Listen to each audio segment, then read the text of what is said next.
Zero न्यूजमध्ये आपलं सर्वांचं स्वागत. म्हातारपण समजण्यासाठी म्हातारं व्हावं लागतं. झिरो न्यूजच्या या भागामध्ये आज आपण आहोत मुकुंदनगरमध्ये. आज आपल्यासोबत आहेत शान सुलताना हायस्कूलचे माजी प्राचार्य कादिर सर, पोलीस निवृत्त अन्सार मेजर आणि रेल्वे निवृत्त शेख हाजी करीम. आपला विषय आहे म्हातारपण समजण्यासाठी म्हातारं होणं गरजेचं आहे. तर सर, प्रत्येक माणसाचं आयुष्य हे एक ग्रंथ असतं आणि हे आयुष्याचं महत्त्व आपल्याला शेवटच्या आयुष्याचा जो शेवटचा टप्पा आपण जगत असतो त्यावेळेस कळत असतं की म्हाताऱ्यांवर एक आरोप नेहमीच असतो की म्हातारे आई असो किंवा बाप असो हे सहसा हट्टी आहे असा आरोप असतो. आपण याबाबत काय म्हणाल? बुढ़ापा समझने के लिए बूढ़ा होना बहुत ज़रूरी है. इस उन्वान पर मैं ये कहूँगा कि बूढ़ा होने के लिए उसकी ज़िंदगी में उसके तजुर्बात, उसकी ज़िंदगी का पूरा निचोड़ है जो उसके तजुर्बात और उसके जज्बात और उसने पूरी ज़िंदगी में किए हुए अपनी खिदमत, अपने कारोबार का निचोड़ उसकी ज़िंदगी में आता है. बच्चों में ये बात नहीं होती क्योंकि बच्चों की उम्र कम होती है, बुढ़ापे में उम्र बड़ी होती है. आज मैं 78 साल की उम्र में हूँ और एक बच्चे के ख़यालात और मेरे ख़यालात में ज़मीन आसमान का फ़र्क है क्योंकि मेरे पास ज़िंदगी का एक निचोड़ है और इस निचोड़ की बिना पर मेरे तजुर्बात और ज़िंदगी में किए हुए अपने जिस पेशे में हम काम कर रहे हैं, जिस पेशे में हम काम कर रहे हैं, उनके तमाम तजुर्बात का बिना पर बच्चों में का ख्याल और मेरा जहन उनसे मिलना नामुमकिन सी बात है. हालात और माहौल का असर बच्चों पे होता है और जिस माहौल में बच्चा पलता है उस एतबार से उसके ख़यालात का इज़हार भी वक्त करता है.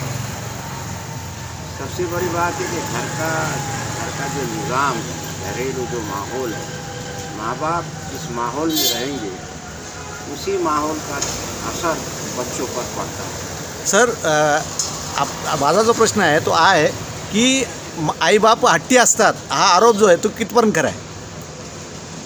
माँ बाप ज़िद्दी है, ये ख्याल बच्चों में जो पैदा होता है ये उनकी एक गलत फहमी होती है क्योंकि उनकी सोच जो है उस सोच के बिना पर वो कहते हैं कि माँ बाप ज़िद्दी है, मगर माँ बाप ज़िद्दी नहीं होते.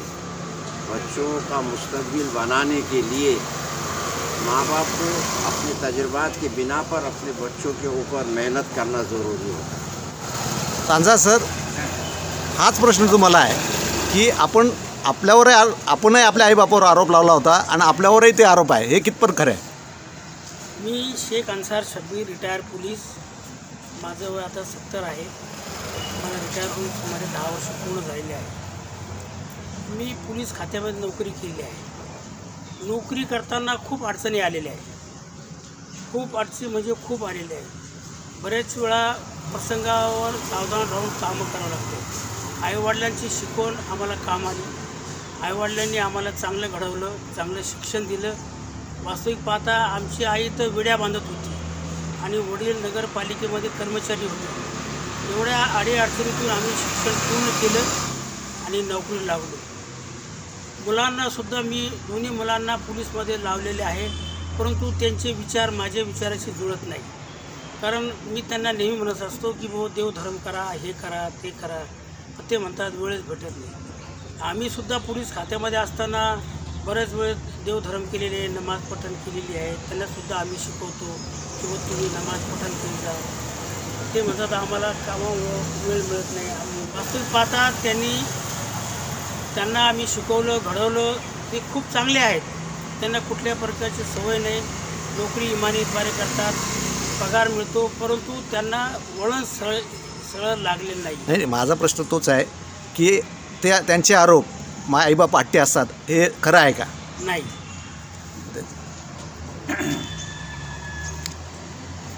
तर सर, करीम सर, प्रश्न तोच आहे आणि तुम्हाला आता उत्तर द्यायचं आहे की तुमच्यावर लागलेला आरोप म्हणजे सर्वसाधारण आपल्यावर आईबापावर लागणारा, आपण आपल्या आईबापावर आरोप केला होता आणि आता इथे हे खरं आहे का? मैं शेख हाजी करीम रेलवे के अंदर ड्यूटी कर रहा था। 40 साल नौकरी किया है मैंने।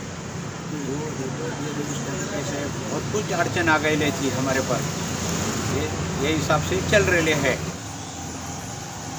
प्रश्न तोच आहे की आपण आपल्या आईबापांनी एखादी गोष्ट सांगितली आणि ती आपण नाही ऐकली, त्यामुळे आपलं नुकसान झालं, असा एखादा अनुभव आहे का? आईवडिलांनी सांगितलेली हकीकत आपण ऐकली नाही, त्यामुळे फार वेळ नुकसान झालेले आहे।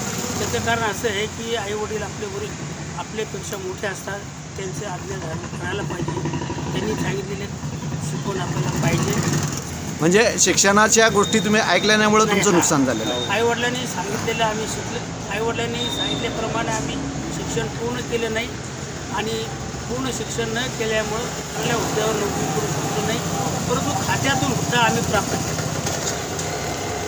सर, प्रश्न तोच आहे की आपला एखादा अनुभव जो आहे की चर्चा याच्यासाठी घेतो आहे की समाजाला याचा काहीतरी उपयोग व्हावा आणि आज सगळे व्यस्त आहे, पण व्यस्त तर असेच असतात, पण फेसबुक, ट्विटर आणि सोशल याच्यावर सगळे कार्यरत असतात, म्हणजे सगळं कवडीचं काम नाही आणि घडीची फुरसत नाही असा प्रकार झालेला आहे। तर या सोशल मीडियाच्या माध्यमातून आपण हा संदेश देऊ इच्छितो। तर आपला एखादा अनुभव आपल्या आईबापाचं न ऐकल्यामुळे झालेलं नुकसान सांगा।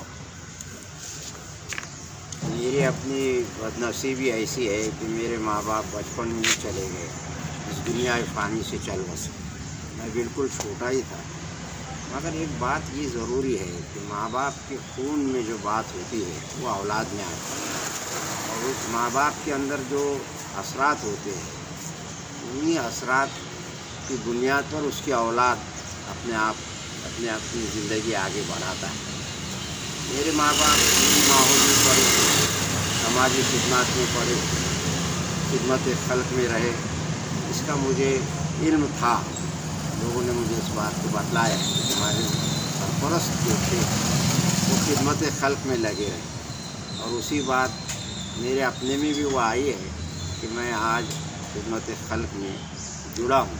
इसका मतलब ये है कि माँ बाप के अंदर ब्लड रिलेशन जिसको कहते हैं उनकी तासीर होती है औलाद के, जिस नस्ल का वो होगा उसी नस्ल की बुनियाद पर वो आगे अपनी ज़िंदगी में कदम बढ़ाएगा, ऐसा मेरा आगे इसको जोड़ के एक सवाल है कि ज़िंदगी अच्छे बुरे तजुर्बे के साथ होती है, यानी जिस तरह कड़ू और मीठे तजुर्बे के साथ होती है, इसी तजुर्बे के साथ आज के नौजवानों को क्या नसीहत करना चाहेंगे?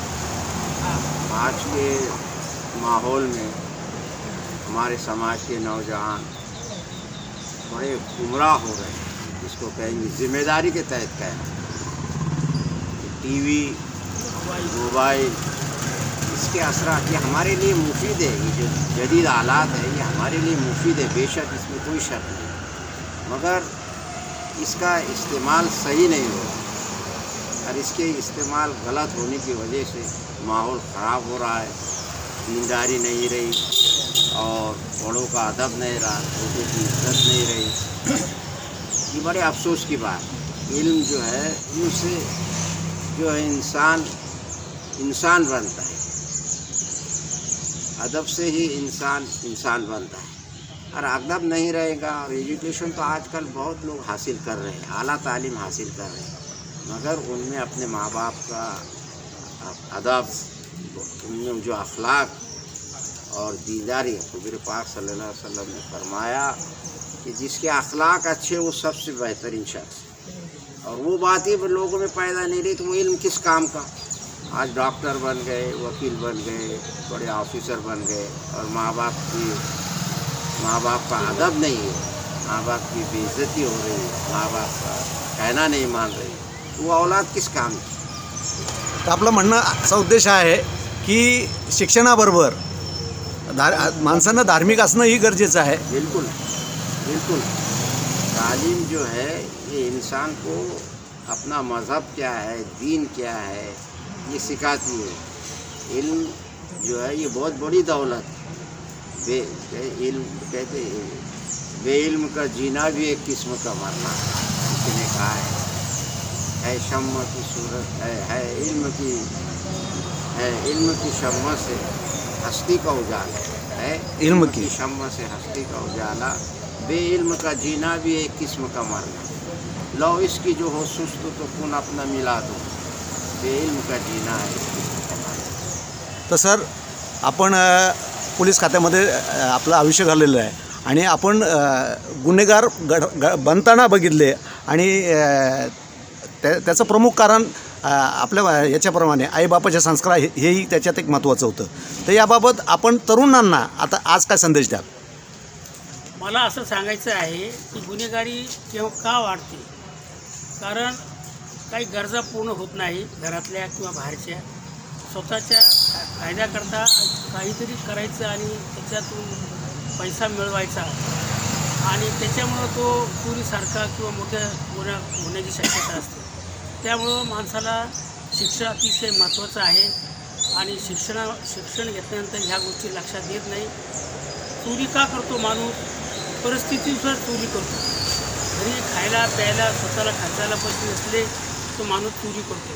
वास्तविक पाहता जर त्याच माणसाला शिक्षण असेल, तो शिकलेला सवरलेला असेल, तर या गोष्टीकडं त्याचं लक्ष जात नाही. त्यामुळं तो अशा भानगडी करतो आणि तो स्वतः अडचणीत येतो, घरातील लोकांना बी अडचणीत आणतो आणि त्याच्यामुळे त्याचं खूप पुढे भविष्यात नुकसान होतं. म्हणजे गुन्हेगारी प्रवृत्तीमध्ये मोठ्यांचं न ऐकणं ही एक गुन्हेगारीकडे माणसाला घेऊन जात असतं हे आपण सांगत. प्रश्न हाच आहे की तरुणांना तुम्ही आपलं आयुष्य जगल्यानंतर काय मार्गदर्शन करा? आमच्या डिपार्टमेंटमध्ये कमीत कमी नवीन मुलं आलेले होते, त्यांना संस्कार चांगले देऊन आम्ही त्यांना चालवलेले. त्याकरता त्यांनी सांगितले बाबा तुम्ही आई वडिलांचे लक्ष ठेवा. त्याने आज आपल्याबरोबर जी ज्येष्ठ मंडळी होती त्यांनी मोलाचं मार्गदर्शन केलेलं आहे. जसं मेजर साहेबांनी म्हटलेलं आहे की गुन्हेगार हा गुन्हेगार नसतो, वास्तविकता काही गरज त्याला गुन्हेगारीकडे घेत असते, परिस्थिती जी आहे ती त्याला गुन्हेगारीकडे नेत असते. तर त्याच्यासाठी त्यावेळेस संस्कारही फार महत्त्वाचे असते आणि त्याचा एक अभाव त्याच्यामध्ये निर्माण झालेला असतात. आणि जसे आमचे हाजी करीम साहेब यांनी सांगितलं की अनुभव एकमेकाला हात दिल्यानंतर एकमेकाला मदत केल्यानंतर कसं आयुष्य फुलतं त्यांनी ते सांगितलं. आणि कादीर सरांनी आपलं आयुष्याचं फार मोठं त्यांनी हे सांगितलेलं आहे की आम्ही आमच्या बालपणी आमचे आईवडील गेले, परंतु जे आमच्या आईबापाने आम्ही त्यांच्याबद्दल ऐकलं, त्यांनी ऐकलं की त्यांचे आईवडील हे धार्मिक होते आणि तोच वसा सरांनी पुढे नेलेला आहे. हा अनुभव आपल्यासमोर ठेवण्याचा प्रयत्न झिरो न्यूजने केला आहे. झिरो न्यूजचा हा भाग आपल्याला कसा वाटला याबाबत आपण आपल्या प्रतिक्रिया करावा. झिरो न्यूजला लाईक, शेअर आणि सबस्क्राईब करूया. सर आपलं सर्वांचं झिरो न्यूजला मुलाखत दिल्याबद्दल धन्यवाद. झिरो न्यूज आपल्यासाठी घेऊन येत आहे म्हातारपण समजण्यासाठी म्हातारं व्हावं लागतं. पुढचा भाग आपण पाहण्यास म्हातारपण समजण्यासाठी म्हातारं व्हावं लागतं. झिरो न्यूजचा हा भाग आपण पाहण्यासाठी